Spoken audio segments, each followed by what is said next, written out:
Alright guys, your Grandmaster Nightfall for this week is the Corrupted, which at one time used to instill fear into all of us. I remember way back when we actually had it for the Grandmaster the very first time, it took us nearly 12 hours to just get our first completion. But over time, we have perfected this Nightfall, and today we truly optimized it, getting down less than 20 minutes per run, and I actually think we could trim off even more time. With that being said though, today's video will be broken down into a few sections, starting with modifiers, builds, and then of course the Nightfall itself. And I do advise doing the Corrupted this week because the Hothead is dropping in its adept form, as well as Hung Jury. Both really good weapons, especially with the right roll and as an adept. So starting with modifiers, you have Emet Tapia. Taking commands, generate blind geysers when defeated. Unstoppable champions and overload champions, all the Grandmaster modifiers, including extinguish, limited revives, champions mob, and of course Sadia's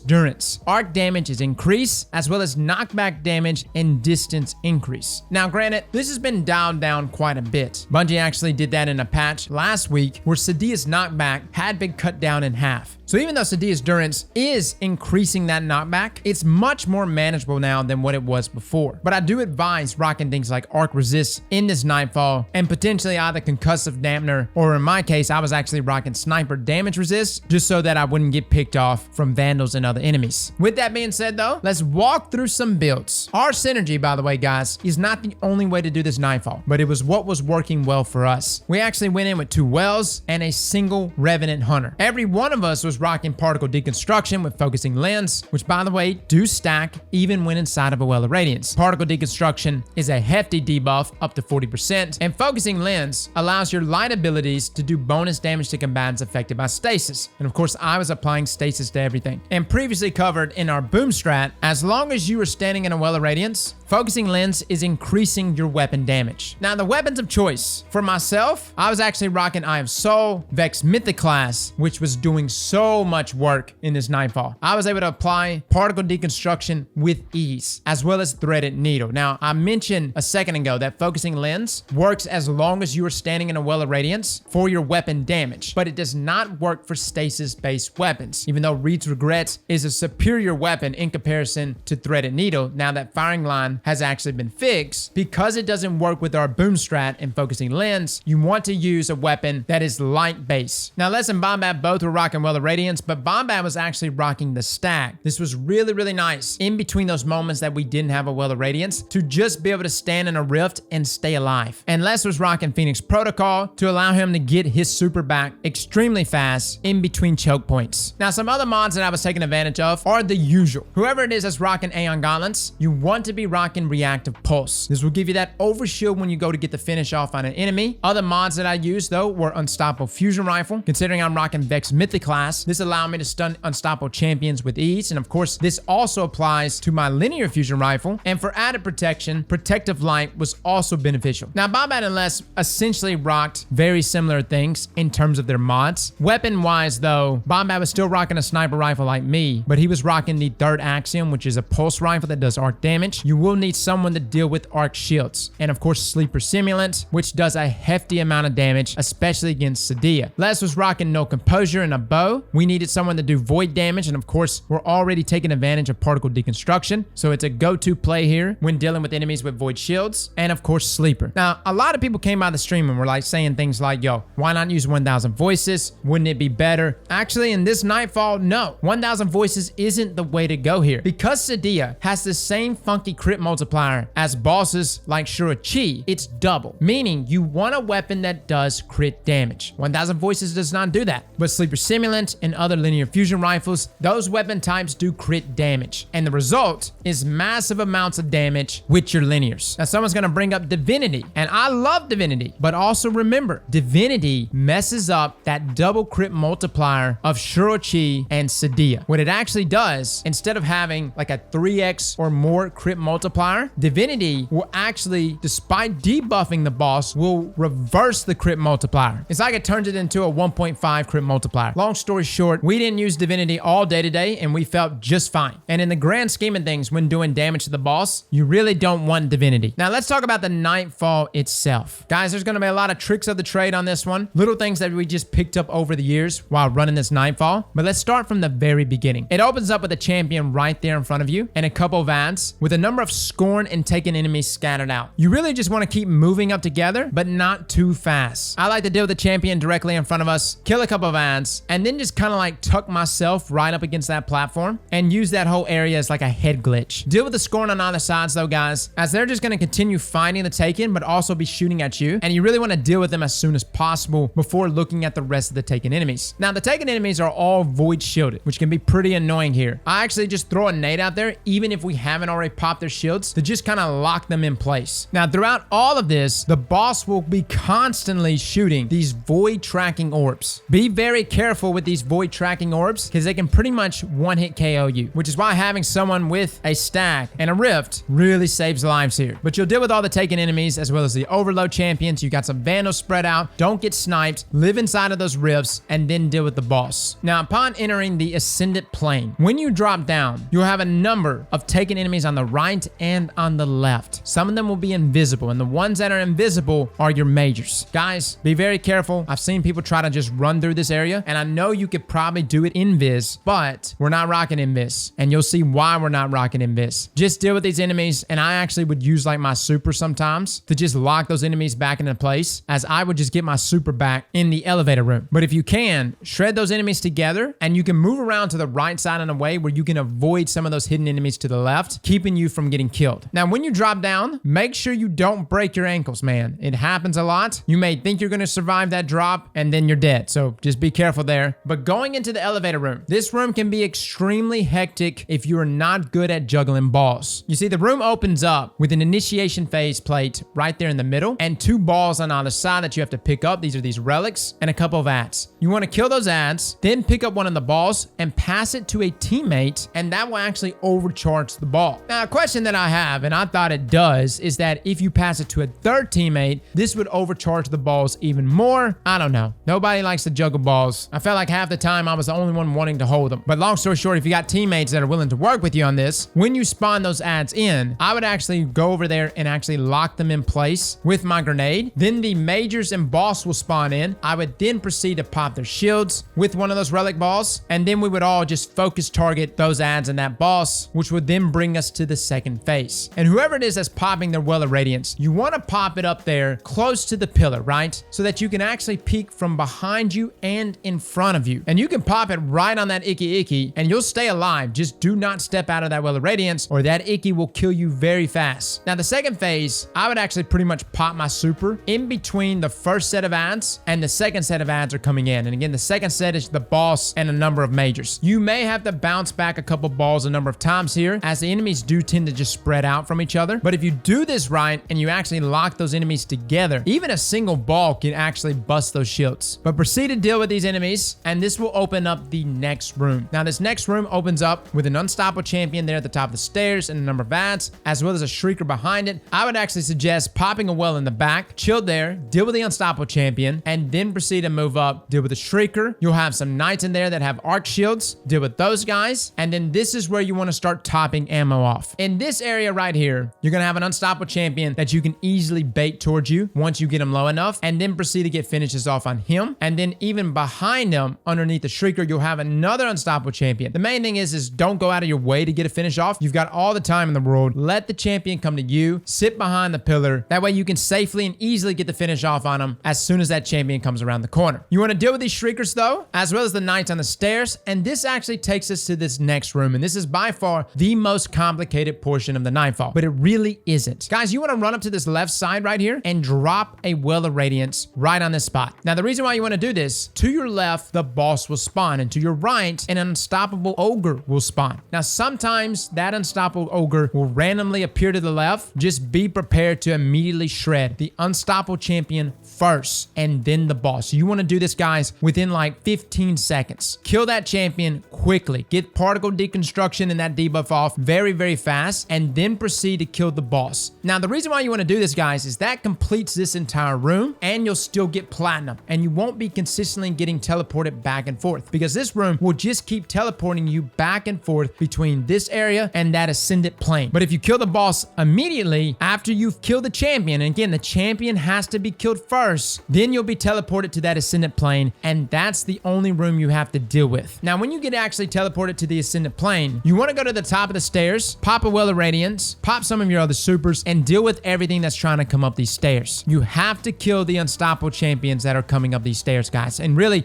you want to stay at the top of the stairs and bait those champions to you. You can get off a couple finishes if you want, but don't necessarily kill yourself trying to get the finish off. There will be more champions right after this that you can easily finish. But pull these champions up to you, kill them, and then proceed to kill the boss down low. And after you've killed the boss, this will actually open up the portal back to the regular realm, and you don't have to worry about killing the Shriekers or anything else. Just be careful going to that portal. Now, once you actually teleport through, you want to run back outside of the gate, back into that main room that you were at earlier, and bait these unstoppable champions to you. This is when you want to start getting finishes off. You can top off ammo for your teammates, and there'll be a string of champions throughout here that you can easily get finishes off. Now, moving up, guys, you will have snipers on either side. Some acolytes that are void shielded, deal with them. Sometimes there's just one on the left, and the one on the right is actually down low next to the champions. But I normally tend to pop a super down there here, but sometimes I do save it. It just depends on the situation. But run down low, be very careful. In between stuns is when you want to go get the finish off on these champs, right? Don't do it on the tail end of a stun, or they will insta shred you as soon as they are unstunned, or just hit you with a melee. Now, dealing with these champions, you then will have two overload champions to deal with, one on the left, one on the right. Take them down and proceed to move out of this room. Guys, you do not have to kill that mini boss here. Now, he will melt you if you get careless around him. So kind of go either to the left side, or if you go straight, have one of your warlock friends there, drop a healing nade so you guys can have an overshield when running through. Now, going into this next section, this area can really mess you up, guys, if you don't know how to jump down. You actually want to jump down to the platform and then to the second platform and just jump over. Jump over, and it almost looks like you're going to be jumping straight on top of that rock. No, you're going to go right past it, and you're going to be moving your analog stick or your WASD, and you can move yourself into the portal. This will bring us into the next section. You've got a number of ads here that have void shields. Shred them, move down. There'll be a couple plates like that, and then you have this plate area that looks deceptive. Like, it just looks like you got a couple ads down there. No, there's a lot of invisible ads down here that are super meaty. When you jump down, you want whoever it is that's rocking Phoenix Protocol to drop their Well of Radiance right there next to that column. This will protect the sword that is the Well of Radiance. The reason why you want to do it there is if you actually pop it out too far from this pillar, these ads will kill your Well of Radiance. Like, they'll literally just shoot it down. I like to pop my Revenant Super as well, though, and we can clear these ads out pretty quickly. And for the most part, both myself and Les had our supers back before the boss even began. You've got two more overload champions to deal with. Get some finishes off on these enemies. A great opportunity to go ahead and top off ammo for your teammates, and then the boss room itself. This room can be extremely chaotic, but once you get it down right, it is so easy. Guys, it opens up with Sadia recognizing your presence. She would teleport away to the right, and she will spawn in a number of ads.